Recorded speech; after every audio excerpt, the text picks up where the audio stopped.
We're going to go over one of our transitions more into some of the bird dog playing series for some more of anterior chain work. We're going to go from our initial kind of our stability rolling into a quadruped and then see how we can kind of drop up and down and work some of the angles.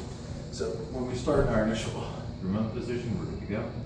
We can roll onto the side into our diagonal sit, prop up onto the hand, and roll over into quadruped. So from here, we can start out with our basic bird dog, opposite arm, opposite leg. Little neck turn each way, make sure we're maintaining position, nice long spine, sort of lays down into the body. We're going to start to disrupt that a little bit. When we get out here, we can do a little bit of the toe up and down. Make sure we're not grabbing up too much hip flexor or hamstring tone as we go each way. If we want to challenge our balance a little more, we can narrow in.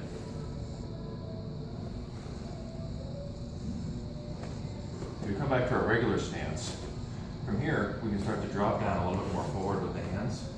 Drop down so there's a straight line from the shoulder into the knee. So this gets up more into more of our 7-month position arm raise.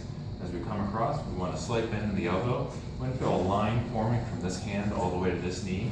Especially when we feel like a little lift, especially just kind of going across the obliques through the midsection.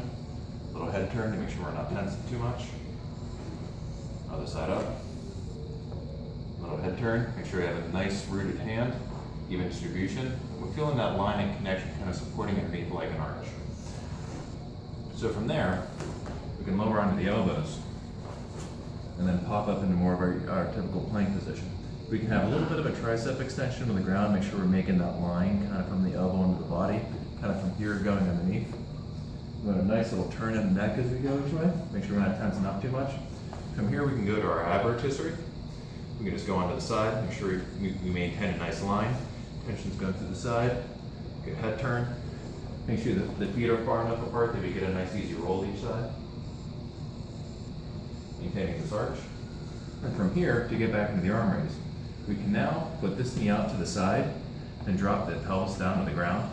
You can flare this elbow just a little bit, raise this arm up. And from here, we're going to try and raise the pelvis up onto the knee. Then we can take that knee onto the toe, and if we can then hold that in the air and hold our diagonal plank. For that, we bring the arm back down, bring this knee in, this elbow can come out a little bit, left knee goes out to the side, hips drop down, so we can do the raise. First, we want to get the pelvis off the ground onto the knee, as we maintain. If the neck feels good and everything feels stable, like it's connecting through here, we can then go up onto the toe, maintain our position. Then eventually lift that to have a nice line from this elbow forming into the opposite knee. Good head turn, then back down onto it. Then come back to here, throw a little front side plank into it. From there we can come on up, go back to our 7-month. Which way? Back into our usual bird dog. See if anything feels different after we run through that entire cycle. And from there, we can either prop up onto the toes into our bear position and progress through those cycles, or even go into almost a bird dog position from here. Go into an opposite arm and leg raise each way. Or we can just sit here and then sit back into our diagonal sit. Then roll back into our initial 3-month position and progress through one of our other routines.